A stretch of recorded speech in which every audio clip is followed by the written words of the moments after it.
வணக்கம். மே 2 2026 இந்த தேதியை யாருமே மறந்திருக்க மாட்டோம் இல்லையா?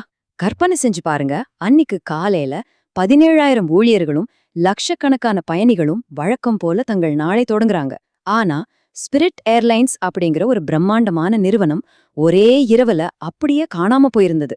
விமான நிலையங்கள்ல எங்க பார்த்தாலும் ஒரே குழப்பம். பயணிகள் எல்லாம் காத்துக்கிட்டு இருக்காங்க. ஆனா விமானங்கள் எல்லாம் ரத்து செய்யப்பட்டுடுச்சு. உதவிக்கு கூட ஆள் இல்ல. பல இடங்கள்ல ஊழியர்களே இல்ல. இவ்ளோ பெரிய ஒரு நிறுவனம் இப்படிங்க கண்மூடி திறக்கிற நேரத்துக்குள்ள இப்படி சரிந்தது நிஜமாவே அதிர்ச்சியா இருக்குல்ல.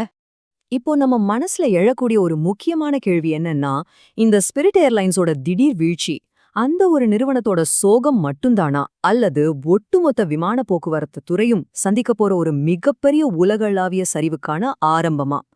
கண்டிப்பா இது ஏதோ சாதாரணமான ஒரு நிகழ்வு கிடையாது. வாங்க, இந்த விரிவான அலசல்ல அத பத்தி தெளிவா பார்க்கலாம். ஸ்பிரிட் நிறுவனத்தை வீழ்த்திய அந்த துல்லியமான நிதி சிக்கல்கள் என்ன? அது மட்டுமல்லாம இது உங்களோட எதிர்கால பயண திட்டங்களை எப்படி பாதிக்க போகுது அப்படிங்கறத நம்ம ஆழமா புரிஞ்சுக்க போறோம். இது வெறும் ஒரு நிறுவனத்தோட கதை இல்லைங்க. உலக பொருளாதாரம் நம்ம அன்றாட வாழ்க்கையை எப்படி புரட்டி போடுது அப்படிங்கிறதுக்கான ஒரு நேரடி உதாரணம். சரி, நாம எதெல்லாம் பார்க்க போறோம்னு ஒரு சின்ன அவுட்லைன் சொல்லிடுறேன். முதல்ல ஸ்பிரிட் ஏர்லைன்ஸோட வீழ்ச்சி, அடுத்து அது திவாலானதன் பின்னணி, அப்புறம் உலகளாவிய விமான போக்குவரத்து நெருக்கடி, கடைசியா நம்ம விமான பயணத்தோட எதிர்காலம். வாங்க நேரடியா விஷயத்துக்குள்ள போயிடலாம். முதல்ல ஸ்பிரிட் ஏர்லைன்ஸ் எப்படி வீழ்ச்சி அடைஞ்சதுன்னு பாப்போம். ஸ்பிரிட் ஏர்லைன்ஸ் இந்த பேரை சொன்னாலே பலருக்கும் ஞாபகம் வருது அந்த பளிச்சு மஞ்சள் நிற விமானங்கள் தான். கடந்த 34 வருஷமா குறைந்த கட்டண விமான சேவையில இவங்க ஒரு ஜாம்பவானா இருந்தாங்க. லட்சக்கணக்கான நடுத்தர வர்க்க அமெரிக்கர்களுக்கு புளோரிடாவுக்கும் லாஸ் வேகாஸுக்கும் கரீபியன் தீவுகளுக்கும் சுற்றுலா கோரத சாத்தியமாக்கினதே இவங்கதான்னு சொல்லலாம். ரொம்பவும் மலிவான விலையில டிக்கெட், இதுதான் அவங்களோட மிகப்பெரிய பலமா இருந்துச்சு. ஆனா வெளியில பார்க்க இவ்வளவு பிரம்மாண்டமா தெரிஞ்சாலும் திரைக்கு பின்னாடி நிறுவனத்தை காப்பாற்ற நிர்வாகிகள் எப்படியெல்லாம் போராடினாங்க தெரியுமா? முதல்ல சட்ட ரீதியா திவால் நிலை பாதுகாப்ப கோருனாங்க. அதுக்கப்புறம் அரசாங்கத்துக்கிட்டயும் உதவி கேட்டாங்க. சரி, அதுவும் செட் ஆகலையா, வேற நிறுவனங்கள் கூட இணையலான்னு பல தீவிர முயற்சிகளை எடுத்தாங்க. ஆனா துரதிருஷ்டவசமா இந்த எந்த முயற்சியும் பலனளிக்கல. கடைசியில நிறுவனம் நிரந்தரமா மூடப்பட்டுச்சு. சரி, இந்த நிறுவனம் ஏன் திவாலாச்சு? அதோட பின்னடியில என்ன இருக்குன்னு கொஞ்சம் அலசி பாப்போம்.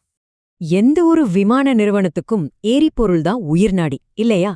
மத்திய கிழக்கு நாடுகள்ல நிலவுற புவிசார் அரசியல் மோதல்கள், குறிப்பா சொல்லணும்னா ஈரான் நெருக்கடி, இது உலகளாவிய விமான எரிபொருள் விலைய எப்படி விண்ண முட்டை செஞ்சதுன்னு நம்ம புரிஞ்சுக்கணும். இந்த சர்வதேச பதற்றங்களால உலக சந்தையில யாருமே எதிர்பார்க்காத அளவுக்கு எரிபொருள் விலை கிடுகிடுன்னு உயர்ந்துடுச்சு. இந்த $1 61 சென்ட். இத நல்லா கவனிங்க. நீதிமன்ற ஆவணங்கள் என்ன சொல்லுதுன்னா, ஸ்பிரிட் நிறுவனம் சம்பாதிச்ச ஒவ்வொரு $1க்கும் அவங்க $1 61 சென்ட்டுகளை இழந்திருக்காங்க. இத கொஞ்சம் யோசிச்சு பாருங்களேன். விமானங்கள்ல ஒரு சீட்டு கூட காலியா இல்லாம முழுசா பயணிகள் நிரம்பி இருந்தாலும் அந்த நிறுவனம் இயங்க நஷ்டத்தை மட்டுமே சந்திச்சிருக்கு.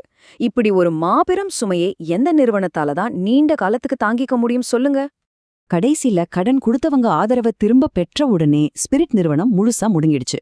ஆனா இத மத்த பாரம்பரிய விமான நிறுவனங்கள் எப்படி தங்களுக்கு சாதகமா பயன்படுத்திக்கிட்டாங்கன்னு பாருங்க. அமெரிக்கன் ஏர்லைன்ஸ், எமிரேட்ஸ் மாதிரியான நிறுவனங்கள் உடனே களத்துல இறங்கி ரெஸ்கியூ ஃபேர்ஸ், அதாவது தவித்த பயணிகளை மீட்கும் பேரில் சிறப்பு மீட்பு கட்டணங்களை அறிவிச்சாங்க. ஒரு நிறுவனத்தோட வீழ்ச்சி எப்படி பலருக்கும் ஒரு வாய்ப்பா மாறுதுங்கிறத இது ரொம்ப தெளிவாவே காட்டுது.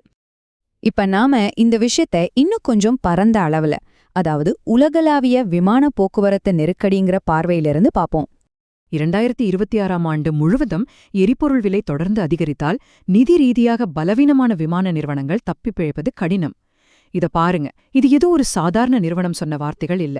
சர்வதேச அளவுல மிகப்பெரிய பட்ஜெட் ஏர்லைன்ஸான ரயான் நிறுவனத்தோட அதிகாரிகளே வெளிப்படையா அடிச்சிருக்கிற அபாயமணி இது. ஒட்டுமொத்த விமானத்துறைக்குமே விடப்பட்டிருக்கிற ஒரு நேரடி எச்சரிக்கை இதுதாங்க.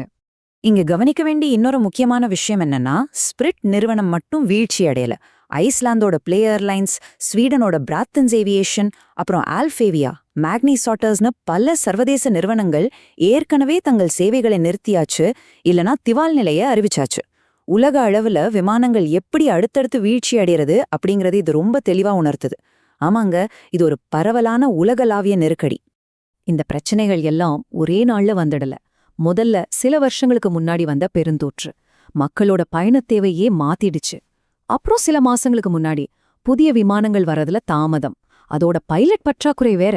இந்த மாதிரி பல பிரச்சனைகள் சேர்ந்து கடைசியா மே 2026ல அந்த தாங்க முடியாத எரிபொருள் விலையேற்றம் ஒரு மாபெரும் அடியா விழுந்து ஒட்டுமொத்த துறையோட முதுகெலும்பே உடைச்சிருச்சு.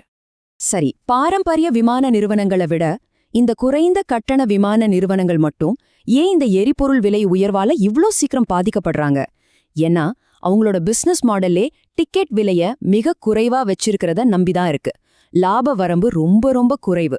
அதனால திடீர்னு ஏற்படுற ஒரு சின்ன செலவு அதிகரிப்பு கூட அவங்களோட மொத்த கணக்கையும் அப்படியே கவிழ்த்துடும். அவங்க கிட்ட பெரிய அளவுல எந்த பின்னணி சேமிப்பும் இருக்காது. சரி, இதெல்லாம் ஒரு பக்கம் இருக்கட்டும். விமான பயணத்தோட எதிர்காலம் எப்படி இருக்க போகுது அத பாப்போம். இங்கதான் நாம ஒரு முக்கியமான விஷயத்துக்கு வரோம். இதனால எனக்கு என்ன பாதிப்பு அப்படின்னு நீங்க நினைக்கலாம். ஒரு குறைந்த கட்டண விமான நிறுவனத்தோட வீழ்ச்சி அப்படிங்கிறது சந்தையில இருக்கிற போட்டிய அப்படியே அழிச்சிடும். மலிவு விலை நிறுவனங்களே இல்லைன்னா என்ன ஆகும்? பெரிய நிறுவனங்கள் தங்களுக்கு தோணுன விலைய ஏகபோகமா நிர்ணயம் பண்ண தொடங்கிடுவாங்க. இதனால உங்களுக்கும் எனக்கும் பயணச் செலவு தாறுமாறா அதிகரிக்கும். இது நமக்கான ஒரு நேரடி எச்சரிக்கை மணிதாங்க. இந்த தற்போதைய நெருக்கடி எப்படி பலவீனமானவங்கள ஈவு இரக்கமே இல்லாம வெளியே துரத்துதுன்னு பாருங்க. அதிக கடன், மோசமான எரிபொருள் மேலாண்மை இருக்கிறவங்க எல்லாம் ஒரு பக்கம் தோத்துக்கிட்டு இருக்காங்க. அதே நேரத்துல நிதி ரீதியா வலுவா இருக்கிற நிறுவனங்கள், அதாவது எரிபொருள் பாதுகாப்பு திட்டங்கள் எல்லாம் வச்சிருக்கிறவங்க வீழ்ச்சி அடைஞ்ச ஸ்பிரிட் நிறுவனத்தோட விமானங்களையும் விமான நிலைய இடங்களையும் கொத்திட்டு போறாங்க. இதுதான் பிசினஸ். வலுவான நிறுவனங்கள் மற்றவங்களோட வீழ்ச்சியை பயன்படுத்தி தங்களை இன்னும் பலப்படுத்திக்கிறாங்க. சரி, உலகமே இப்படி இருக்கும்போது மத்திய கிழக்குல நிலைமை எப்படி இருக்கு? ஏர் அரேபியா, ஃப்ளை துபாய் மாதிரியான சில நிறுவனங்கள் இப்போதைக்கு தப்பிப்பிழைச்சு சாதாரணமா தான் இயங்கிட்டு இருக்காங்க. இருந்தாலும் அந்த புவிசார் அரசியல் நிச்சயமற்ற தன்மையாலையும் அதிகரிச்சுக்கிட்டே வர செலவுகளாலையும் அவங்களும் ரொம்ப கடுமையான அழுத்தங்களுக்கு நடுவுல தான் போராடிட்டு வராங்க. இந்த விரிவான அலசலோட முடிவுக்கு நாம வந்துட்டோம். இப்ப நம்ம முன்னாடி நிக்கிற மிகப்பெரிய கேள்வி இதுதான். அடுத்ததா எந்த விமான நிறுவனம் வீழ்ச்சியடைய போகுது? போட்டி குறைஞ்சுகிட்டே வர்ற இந்த சூழ்நிலையில நீங்க வாங்க போற அடுத்த விமான டிக்கெட்டோட உண்மையான விலை என்னவா இருக்கும்? இந்த கேள்விகளுக்கான பதில்கள்ல தான் நாம எல்லாரும் எதிர்பார்க்கிற அந்த பயணத்தோட எதிர்காலமே அடங்கியிருக்கு. இத பத்தி நீங்க என்ன நினைக்கிறீங்க? கொஞ்சம் சிந்திச்சு பாருங்க.